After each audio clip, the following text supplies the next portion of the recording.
Hello everyone, welcome to another lecture of physics. आज हम अपने क्लास 12th के फिजिक्स वाले सेक्शन को आगे कंटिन्यू करेंगे। फिजिक्स में हम लाइट के सेक्शन को पढ़ रहे थे और लाइट में हम लोगों ने एक लेक्चर कवर कर लिया है और पहले लेक्चर में हम लोगों ने लाइट के इंट्रोडक्शन के पार्ट को देखा था। ये वाला लेक्चर भी आपको लाइट के इंट्रोडक्शन पर ही है और देखिए अभी एक वीडियो और लगेगा जहां आपको लाइट के सारे प्रॉपर्टीज़ को हम बता पाएंगे। अब आप ये सोच रहे होंगे कि सिर्फ लाइट के इंट्रोडक्शन पर 3 लेक्चर्स अगर आप देखेंगे तो आपका टाइम काफ़ी ख़राब होगा, लेकिन ऐसा नहीं है। क्योंकि देखिए आप अगर ये सोचते हो कि हाँ एग्ज़ाम में डायरेक्टली आप क्वेश्चन कर ले जाएंगे या आपको जो भी क्वेश्चन दिया जाएगा आप उसको सीधा पिकअप कर लें, तो इससे दिक्कतें ये होंगी कि अगर आपके बेसिक्स यहाँ क्लियर नहीं होंगी तो आप उन क्वेश्चंस को भी अटेम्प्ट नहीं कर पाएंगे, है ना। आप मानकर चलिए, चाहे वो बोर्ड के क्वेश्चंस हों, चाहे वो जेईई मेन के हों, चाहे नीट के हों, किसी भी कम्पिटिटिव एग्ज़ाम के क्वेश्चंस हों, उनके लिए आपके कंसेप्ट्स का क्लियर होना सबसे इम्पॉर्टेंट फैक्ट है। अगर आप इस फैक्ट पर काम नहीं करेंगे तो आप किसी भी टाइप के कंपटीशन के क्वेश्चंस को अच्छे से नहीं कर पाएंगे। तो हम पहली बात तो ये समझने की कोशिश कर रहे हैं कि लाइट है क्या, क्योंकि मैं चाहता हूँ कि आप लाइट को फील करें। फील करने का मतलब ये है कि आपको समझ में आना चाहिए कि आप लाइट क्यों पढ़ रहे हैं और लाइट के अलग अलग प्रॉपर्टीज़ क्या हो सकते हैं। आप अगर आखिरी तक मेरे साथ जुड़े रहेंगे, मैं इस बात की गारंटी ले रहा हूँ कि आपको 6-7 चैप्टर पढ़ने के बाद लाइट का एक ठीक ठाक आइडिया लग चुका होगा कि लाइट क्या प्रॉपर्टीज़ रखता है, लाइट इन रियलिटी में है क्या, और लाइट क्या क्या चीज़ें आपको कर कर दिखा सकता है। ठीक, तो आप इसके लिए चिंता ना करें कि आपका टाइम मैं ख़राब कर रहा हूँ। आप थोड़ा जुड़े रहें, बेसिक्स को अच्छे से समझते रहें, बाकी आगे के क्वेश्चंस आपसे फिर ईजिली हो पाएंगे। तो देखिए पिछले लेक्चर में अगर आपने देखा होगा, अगर आपने पिछले लेक्चर विजिट किया है, नहीं देखा है तो उसको पहले देख लीजिए ताकि इस लेक्चर में आपको चीज़ों को समझने में दिक्कत ना हो। पिछले लेक्चर में हम लोगों ने समझा था कि वेव्स क्या होते हैं, क्योंकि लाइट को समझने के लिए पहले वेव को समझना ज़रूरी था। और वेव को हम लोगों ने देखा था कि वो 2 कैटेगरीज में डिवाइड किया गया था, मैकेनिकल और non mechanical, on the behalf of medium, है ना। जिन वेव्स को मीडियम की रिक्वायरमेंट मस्ट थी, मतलब बिना वो मीडियम के चल ही नहीं सकते, उनका प्रोपेगेशन बिना मीडियम के पॉसिबल ही नहीं है ना, उन वेव्स को क्या कहा जाता था, मैकेनिकल वेव। और जो मीडियम और बिना मीडियम, मतलब मीडियम में भी उनका प्रोपेगेशन पॉसिबल है और बिना मीडियम के भी वो एक जगह से दूसरी जगह ट्रांसपोर्ट किए जा सकते हों, ऐसे वेव्स को क्या कहा जाता है, नॉन मैकेनिकल वेव कहा जाता है। और नॉन मैकेनिकल वेव्स कितने टाइप के होते हैं, आपको 7 मैंने बताए थे, radio wave, microwave, infrared, ultraviolet, और उसमें बीच में लाइट था आपका इंफ्रारेड के और अल्ट्रावायलेट के बीच में, जिसे हमें स्टडी करना है। तो लाइट, अल्ट्रावायलेट, एक्सरे और गामा रे, ये 7 आपके क्या थे, नॉन मैकेनिकल वेव्स थे। तो आपका लाइट इन रियलिटी में किस फैमिली में बिलोंग करता है, नॉन मैकेनिकल वेव में। नॉन मैकेनिकल वेव्स को इलेक्ट्रोमैग्नेटिक रेडिएशंस भी कहते हैं, ये भी मैंने आपको पिछले लेक्चर में बता कर रखा है। तो ये एक इलेक्ट्रोमैग्नेटिक रेडिएशन है या इलेक्ट्रोमैग्नेटिक एनर्जी है आपका लाइट। तो इसके पास ये प्रॉपर्टी होती है कि ये मीडियम में भी ट्रांसपोर्ट हो सकता है। जैसे देखिए इस वक्त आपका एयर वाला मीडियम है और इस कमरे में भी एयर भरा हुआ है, लेकिन फिर भी ये लाइट प्रोपोगेट कर रहा है ना। और ये विदाउट मीडियम, वैक्यूम में भी आपका लाइट क्या करता है, ट्रेवल करता है। तो ये विदाउट मीडियम भी क्या कर सकता है, ट्रेवल कर सकता है। तो इसके पास दोनों जगहों पर चलने की क्या है, प्रॉपर्टी है। ठीक, तो लाइट को हम आगे और समझेंगे। इसके बाद हम लोग कुछ वेव की प्रॉपर्टी समझ लेते हैं।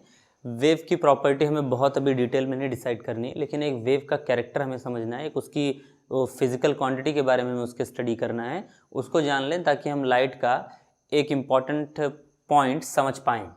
तो देखो सबसे पहले हम लोग वेव मोशन को थोड़ा देख लेते हैं कि वेव कैसे काम करता है। वेव मोशन, ठीक है ना। वेव मोशन का मतलब होता है कि वेव का आगे की तरफ प्रोपगेट होना। देखिए वेव मोशन में यहाँ बहुत डिटेल में तो नहीं डिस्कस कर पाऊंगा, उसका रीज़न ये है कि ये वेव का चैप्टर नहीं है, ये लाइट का चैप्टर है।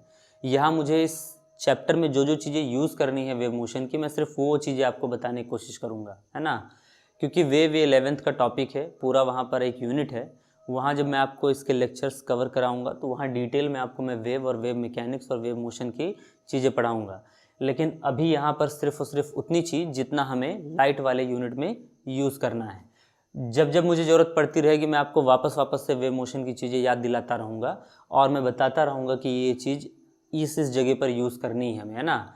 अभी के लिए जो मुझे यूज़ करना है मैं आपको वो समझाने की कोशिश करता हूँ। सबसे पहली बात, वेव मोशन को कैसे दिखाया जाता है आप देखिए, पहले रिप्रेजेंटेशन देख लीजिए और उसके पीछे का रीज़न हम एक्सप्लेन कर रहे हैं आपको, है ना, ठीक, ताकि आप ये समझ पाएँ कि वेव का मोशन कैसे होता है। जरा यहाँ देखिएगा, ये आपका वेव को मूव करते हुए दिखाने का एक तरीका है। चलिए, ये वेव मोशन हुआ है, ठीक, इसको किस तरीके से, क्यों ऐसे दिखाया जाता है, ठीक, इस तरीके से रिप्रेजेंट करने का तरीका क्या है, तो इसके पीछे का मैकेनिज्म अगर आप समझना चाहें तो बहुत सारी थेरीज हैं, लेकिन मैं आपको एक सिंपल से एग्जांपल से समझाने की कोशिश करता हूँ, जो बहुत परफेक्ट तो नहीं है लेकिन आप काम चला सकते हैं, ठीक है ना, कि इस चीज़ को हम किस तरीके से एक्सप्लेन करें। चलिए, यहाँ पर आप देखिए, सबसे पहले मान लीजिए कि आपके पास एक पार्टिकल है, ठीक है ना, और उस पार्टिकल के, क्योंकि मैंने आपको बताया था पिछले लेक्चर में वेव्स जो होते हैं जैसे साउंड वेव होता है ना, ठीक, तो साउंड वेव जब भी आप यहाँ पर एक एनर्जी प्रोड्यूस करते हैं वो पार्टिकल्स को अपनी एनर्जी देता है और पार्टिकल्स क्या करते हैं, वाइब्रेट करते हैं। तो हम मान ले रहे हैं कि पार्टिकल क्या करता है, वाइब्रेट करता है, ठीक है ना, और वाइब्रेशंस के थ्रू अपने एनर्जी को क्या करता है, आगे ट्रांसफॉर्म करता है। ये इसका वाइब्रेशन, वाइब्रेशन का मतलब होता है अपने किसी एक पोजीशन के थ्रू इधर उधर क्या करते रहना, मोशन करते रहना, ठीक। ये वाइब्रेशन ही क्यों करता है, जैसे एनर्जी मिला है तो एक तरफ भागा है तो भाग जाना चाहिए, है ना। इस पर अभी डिस्कशन मत करिए क्योंकि आप बहुत कॉम्प्लेक्स फिनोमेना में फिर चले जाएंगे और वो कॉम्प्लेक्सिटी मैं यहाँ नहीं चाहता हूँ, वो अलग चैप्टर में है। वेव मैकेनिक्स में आपको इसके पीछे का पूरा मैकेनिज्म समझाऊंगा कि ऐसा क्यों होता है, ये वाइब्रेट ही क्यों करते हैं। लेकिन अभी आप एक वाइब्रेटिंग मॉलिक्यूल के बारे में सोच लीजिए जो एयर का है, जो साउंड एनर्जी पा चुका है और साउंड एनर्जी पाने के बाद क्या कर रहा है, वाइब्रेट कर रहा है। वाइब्रेशन का ये मीन पोजीशन है, इस मीन पोजीशन को हम ध्यान रखेंगे। मीन पोजीशन मतलब ओरिजिनल पोजीशन जहां वो पहले था, मीन पोजीशन। अब इस मीन पोजीशन के अबाउट ये आपका जो पार्टिकल है वो क्या कर रहा है, वाइब्रेशन कर रहा है।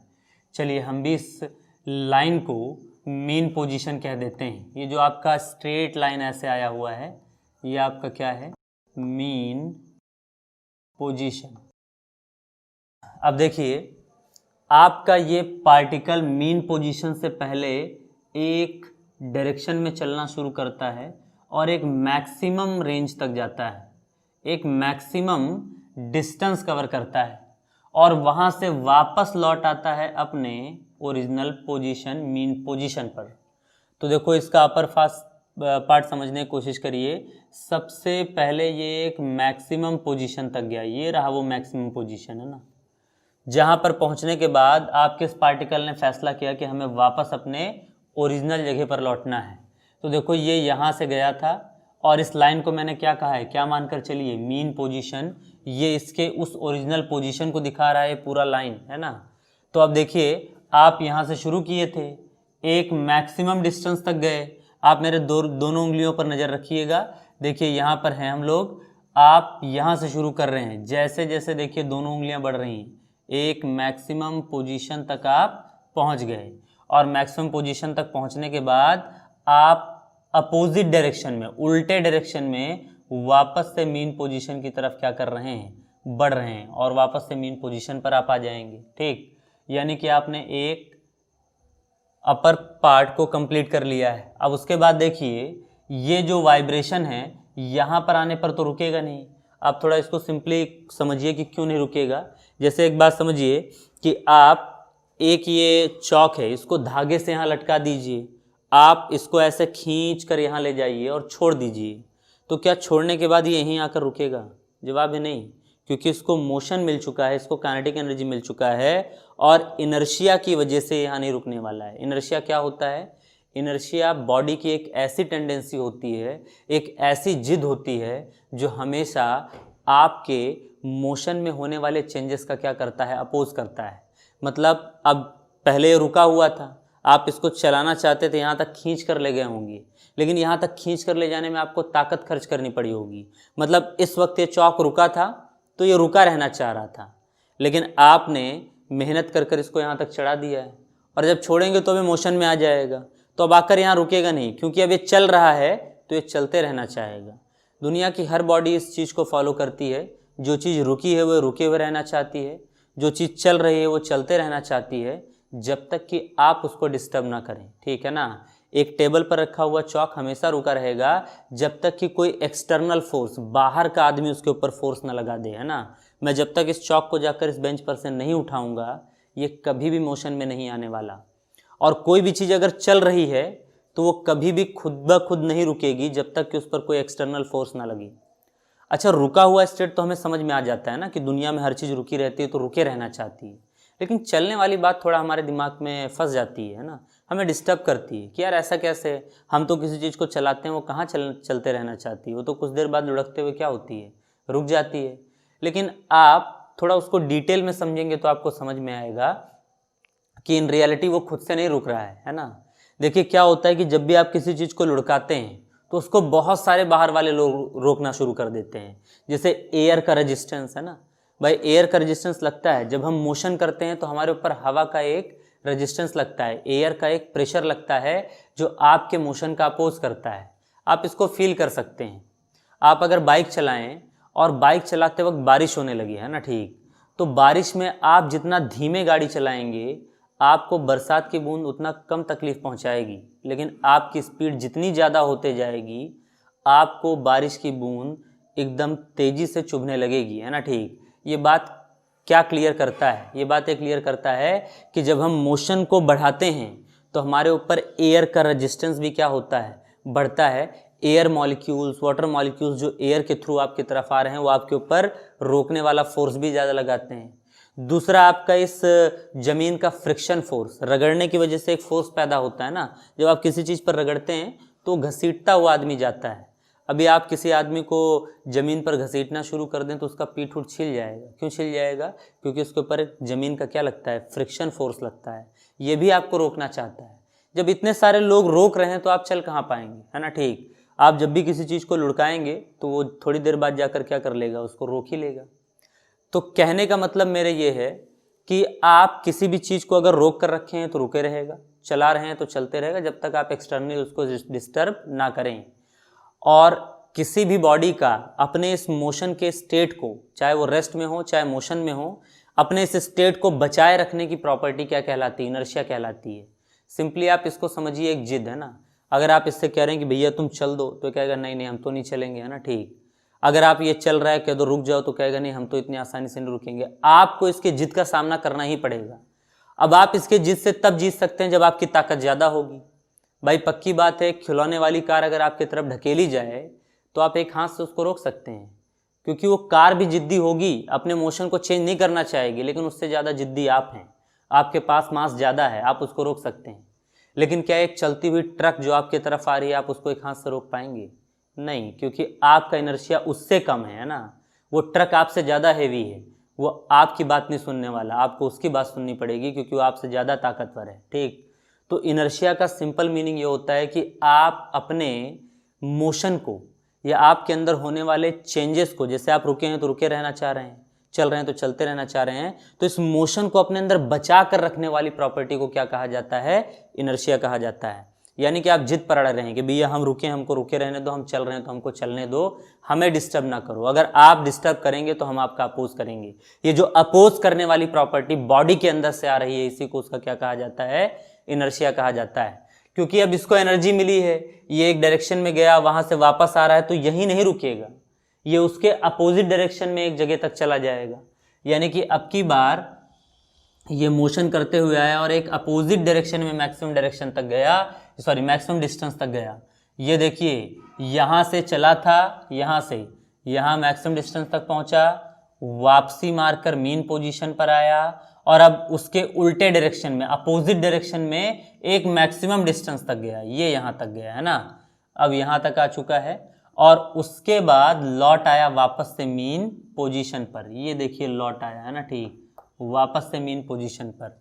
ये आपका कहलाता है वन साइकिल, या इसको हम लोग वन वाइब्रेशन कहते हैं, ठीक है ना। ये आपके वेव का क्या है, वन वाइब्रेशन और वन साइकिल, ठीक। ये यहाँ तक का जो डिस्टेंस है, ठीक। ये जितना इसने कवर कर लिया है, हम कहेंगे वेव आपका एक बार वाइब्रेट कर गया, मतलब एक बार जाना आना, अपोजिट डायरेक्शन में जाना और आना, है ना ठीक। इतने को क्या कहा जाता है, वन वाइब्रेशन कहा जाता है। क्या कहा जाता है, वन वाइब्रेशन कहा जाता है इतने स्पेस को, ये आपका वन वाइब्रेशन है ठीक। इसके बाद आप कर लें, आगे भी आप बढ़ सकते हैं। तो वन वाइब्रेशन में टू हाफ्स होते हैं, एक अपर हाफ होता है और एक आपका लोअर हाफ होता है, ठीक है ना। देखिए इसके बाद आप आगे अगर बढ़ेंगे तो फिर ये वेव वापस से उसी डायरेक्शन में मैक्सिमम तक जाएगा, वहाँ से मिनिमम तक लौट कर आ जाएगा, ठीक है ना। देखिए वेव के ये जो पॉइंट्स मीन पोजीशन को टच कर रहे हैं, इनको टर्फ कहा जाता है। क्या कहा जाता है, टर्फ, ठीक। और वेव के ये जो पॉइंट्स हैं, ठीक है ना,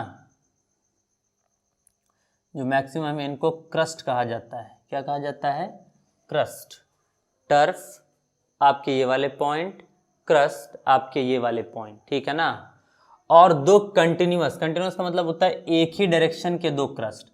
जैसे इस डायरेक्शन का अगला क्रस्ट यहाँ आएगा, इस वाले का यहाँ है। एक ही साइड के दो कंटिन्यूअस क्रस्ट के बीच के डिस्टेंस को वेवलेंथ कहा जाता है। क्या कहा जाता है, वेवलेंथ, ठीक है ना। और इसको लैम्डा से डिनोट करते हैं। हमारा मेन फोकस लैम्डा पर होना चाहिए। अगर हमें लैम्डा समझ में आया तो हम इस चैप्टर के कई सारी चीज़ों को ईजिली कवर कर ले जाएंगे, है ना ठीक। तो ये आदमी जो हमें मिला है, ये हमें समझना है ना ठीक। जब भी कोई वेव मोशन करता है तो उसके मोशन को वाइब्रेशंस के थ्रू दिखाया जाता है। ये फॉर्म क्यों दिखाया जाता है, क्योंकि वाइब्रेटिंग मोशन को इससे अच्छी तरीके से आप मैथमेटिकली रिप्रेजेंट नहीं कर सकते हैं। आप कोई और तरीका ढूंढिए जिसमें आप ये दिखा सकें कि इधर गया, अपोजिट आया, ये आया ना। आप कोई और मेथड रिप्रेजेंट नहीं कर पाएंगे। वाइब्रेटिंग मॉलिक्यूल्स को सबसे अच्छी तरीके से अगर ग्राफिकल मेथड पर या उसके मोशन को आप अगर सबसे अच्छी तरीके से रिप्रेजेंट कर पाएंगे तो एक लौती चीज़ आपके सामने है ना ठीक। इसी तरीके से उनके मोशन को ईजिली आपको समझाया जा सकता है कि देखिए वो एक डायरेक्शन में एक मैक्सिमम डिस्टेंस तक जाते हैं, वो वापस मीन पोजीशन पर आते हैं, वापस फिर से एक अपोजिट डायरेक्शन में जाते हैं, फिर से मीन पोजीशन पर लौट आते हैं, एक वाइब्रेशन कंप्लीट कर लेते हैं। तो ये सबसे बेस्ट तरीका है वेव के मोशन को दिखाने का। वेव के मोशन में जितनी बार आपका वेव मीन पोजीशन को टच करता है, उस टच पॉइंट को टर्फ कहा जाता है। क्या कहा जाता है, इसको टर्फ कहा जाता है। और आपका वेव जितनी बार मैक्सिमम डिस्टेंसेस तक जाता है, उन मैक्सिमम डिस्टेंसेस को क्या कहा जाता है, क्रस्ट कहा जाता है। और जो ये मैक्सिमम डिस्टेंस जो ये कवर करता है, इसको एम्पलीट्यूड कहते हैं। अभी हमें एम्पलीट्यूड का कोई काम नहीं है इस चैप्टर में, हम नहीं डिस्कस करेंगे उसके बारे में, है ना। जरूरत पड़ेगी जब मैं आपको बता दूंगा, मैं फिर से वो डेफिनेशंस बता दूंगा, इन सारी चीज़ों को बता दूंगा। लेकिन अभी इस चैप्टर में मुझे सिर्फ एक आदमी का काम है और वो है आपका लैम्डा। लैम्डा क्या है जरा समझिएगा। लैम्डा किसी भी वेव के दो कंटिन्यूअस क्रस्ट, देखो अब आप में से मैक्सिमम लोग कह सकते हैं कि कंटिन्यूअस तो ये दोनों हैं, लेकिन ये अपोजिट साइड का है, एक ही साइड का है ना ठीक। सेम साइड के दो कंटिन्यूअस टर्फ के बीच के डिस्टेंस को आप क्या कहते हैं, लैम्डा कहते हैं, ठीक है ना। अच्छा एक बात पर थोड़ा आप ध्यान दीजिए, है ना ठीक। अगर आप एक चीज को अच्छे से समझेंगे तो आपको लैम्डा का और प्रॉपर मीनिंग समझ में आ सकता है। कैसे, जरा ध्यान दीजिए। आप अगर ध्यान दें तो देखो ये एक हाफ इसका पार्ट है और ये एक आधा पार्ट है, फिर ये आधा पार्ट है और ये आधा पार्ट है। यानी कि वेव मोशन को अगर आप देखेंगे तो एक वाइब्रेशन को चार पार्ट्स में डिवाइड किया जा सकता है, जैसे सर्कल को किया जाता है। आप खुद ही देख लीजिए, ये आधा सर्कल है, आधा सर्कल है, इसको मिला दो, है ना, ऐसे खिसका लो। आप समझ रहे हैं इस चीज़ को, देखिए इसको ऐसे खिसका लेंगे तो पूरा क्या बन जाएगा, गोल। तो गोल के चार इक्वल पार्ट्स अगर आप डिवाइड करें ऐसे, ये आपका 90 डिग्री, ये 90 डिग्री, ये 90 डिग्री और ये भी क्या होगा, 90 डिग्री होगा। टोटल 360 डिग्री एक सर्कल का पूरा वैल्यू, है ना ठीक। तो इनफैक्ट एक वाइब्रेशन का मतलब होता है वो एक साइकिल पूरा कर चुका है, एक सर्कल का चक्कर लगा चुका है ना। आपका वेव इस तरीके से यहाँ पर पहुँचा है। आप देखिए इसमें कितने पार्ट्स हैं, एक पार्ट, दो पार्ट, तीन पार्ट और चार पार्ट, यहाँ तक है। अगर आप ये देखें तो अगला पार्ट ये भी हो जाएगा। अच्छा मैं काउंटिंग यहाँ से ना शुरू करूँ, यहाँ से शुरू करूँ तो जरा देखिएगा, एक पार्ट, दो पार्ट, तीन पार्ट और चार पार्ट। देखिए अगर आप यहाँ से शुरू करेंगे तो यहाँ से यहाँ तक भी तो एक ही साइकिल कंप्लीट होगा, क्योंकि इसके अंदर 1 2 3 और 4 पार्ट्स आ रहे हैं, है ना। ध्यान से देखिए 1 2 3 और 4। अगर आप देखें इस आधे पार्ट को मैं उठाकर यहाँ रख दूँ और फिर खिसका लाऊं तो पूरा एक सर्कल बन जाएगा, है ना। ठीक, यहाँ पर देखिए इस चौथे पार्ट को उठाकर यहाँ पर फिट कर दूं और हाफ हुआ, हाफ को उठाकर इसके ऊपर फिट कर दूं तो एक सर्कल पूरा क्या हो गया, कंप्लीट हो गया। मतलब यहाँ से लेकर यहाँ तक का जो डिस्टेंस है वो भी क्या है आपका, एक साइकिल ही है। और अब आप लैम्डा की एक और डेफिनेशन कह सकते हैं, ठीक है ना। कोई भी वेव एक साइकिल कंप्लीट करने पर जितना एक्स एक्सिस पर ट्रेवल कर लेता है, जितना डिस्टेंस वो एक्स एक्सिस पर चला जाता है, उसी को क्या कहा जाता है, लैम्डा कहा जाता है। मतलब कहने का क्या है जरा समझिए। अगर मैं कहूँ कि एक वेव मोशन कर रहा है और मोशन करते वक्त ऐसे ऐसे मोशन किया उसने, ठीक है ना, और मोशन करते वक्त देखिए ये एक साइकिल होगा यहाँ तक, है ना, वो 5 सेंटीमीटर एक साइकिल पूरा करने पर जा चुका है। मतलब जहाँ इनिशियली था वो एक साइकिल या एक वाइब्रेशन पूरा करने पर कितना खिसक गया है, 5 सेंटीमीटर। तो हम कहेंगे उसका लैम्डा क्या है, 5 सेंटीमीटर है। और उसके दो कंटिन्यूअस क्रस्ट के बीच का डिस्टेंस भी क्या होगा, 5 सेंटीमीटर होगा, है ना। ठीक, इस चीज़ को जरा समझते हैं वापस से आप, क्योंकि ये कंफ्यूजिंग है, आप हो सकता है इसको समझ ना पा रहे हो। देखो सबसे पहले तो मैंने आपसे कहा लैम्डा क्या होता है, तो लैम्डा का मैं यहाँ बगल में, अब ये वाइब्रेटिंग पार्टिकल का हमें काम नहीं, हमने बस मोशन दिखा दिया है वेव का। बगल में हम लैम्डा का डेफिनेशन लिख लेते हैं दोनों, है ना। ठीक, ताकि आपको लैम्डा क्लियर हो जाए। सबसे पहले हम समझने वाले हैं वेव लेंथ, रिप्रेजेंटेशन इसका क्या है, लैम्डा से रिप्रेजेंट करते हैं, ठीक है ना। तो यहाँ पर रहेगा the distance between two continuous crust of wave is known as wavelength, ठीक है ना। ये तो पहला डेफिनेशन है। और कर आप ऐसे और डिफाइन इसको कर सकते हैं, the distance traveled by wave in x direction on completion of one cycle or one vibration,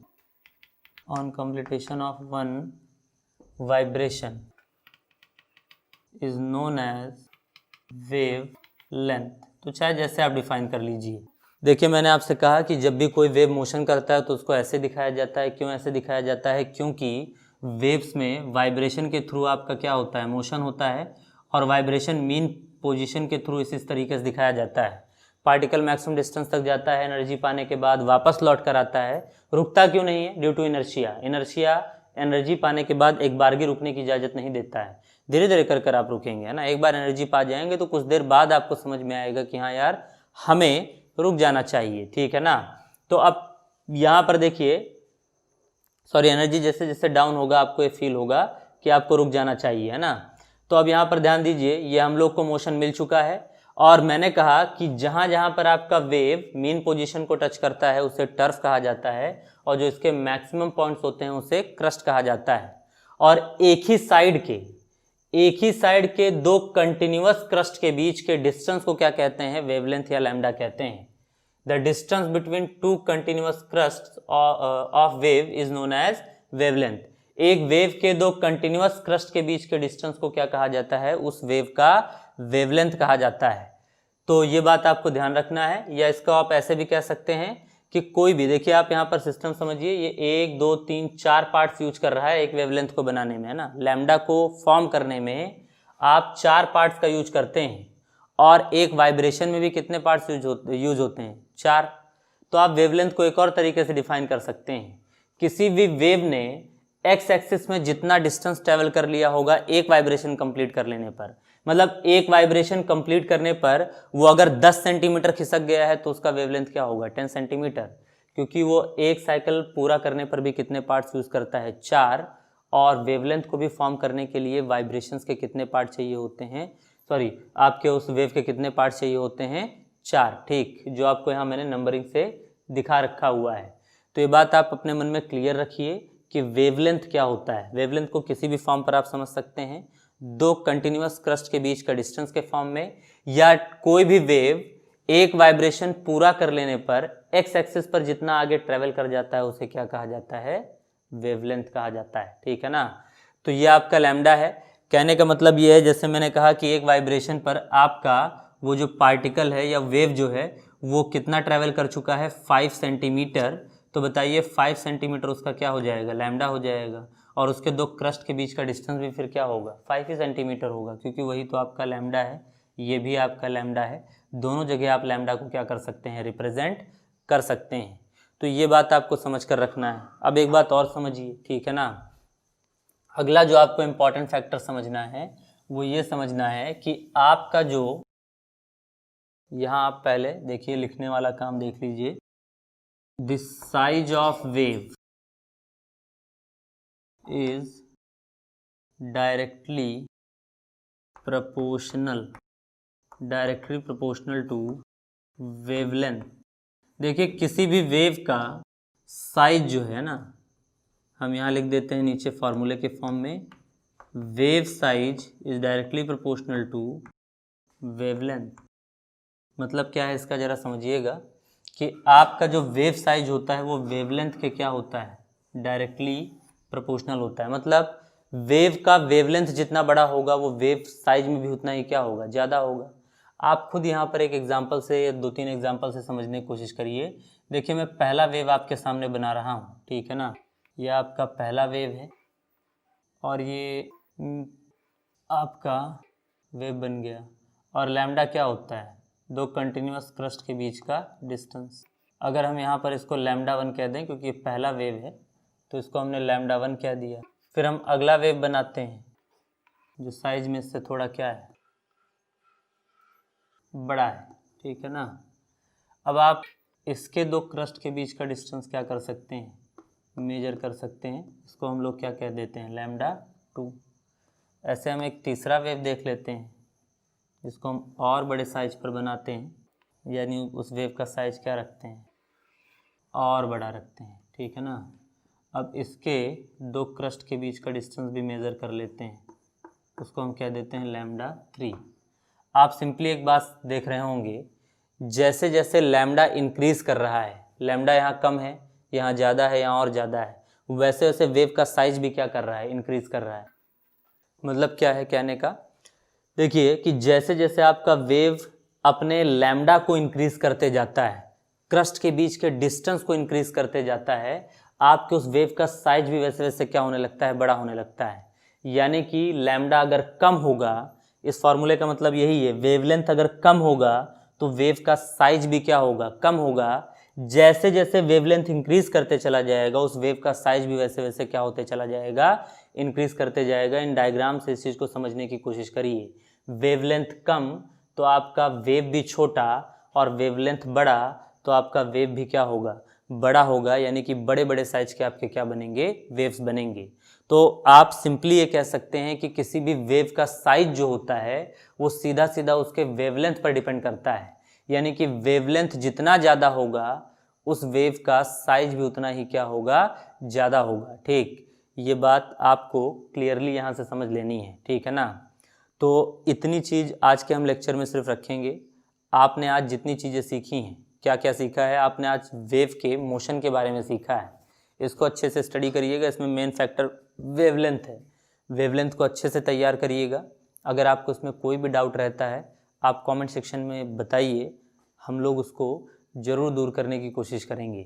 पहले लेक्चर को अच्छे से रिवाइज़ करिए वापस से, और अच्छे से दूसरे लेक्चर को पढ़िए। इन दोनों लेक्चर्स को रखिए। तीसरा लेक्चर जो आएगा वो भी इंट्रोडक्शन ऑफ लाइट के ऊपर होगा। वहाँ आपको सिर्फ लाइट के बारे में अब बताएंगे इन पॉइंट्स की हेल्प से। जो पिछले 2 लेक्चर में आप सीखेंगे, थर्ड लेक्चर में वो काम आ जाएगा। और तीसरे लेक्चर के बाद आप चौथे लेक्चर पे चैप्टर्स को शुरू कर देंगे जो आपके सिलेबस में है। आप एक एक चीज़ को अच्छे से समझते चलिए, बेसिक्स अच्छे से मजबूत करिए ताकि हम लोग अच्छे क्वेश्चंस को पुटअप कर पाएँ। तो आज के लेक्चर में इतना देखते हैं और फिर अगले लेक्चर में देखा जाएगा।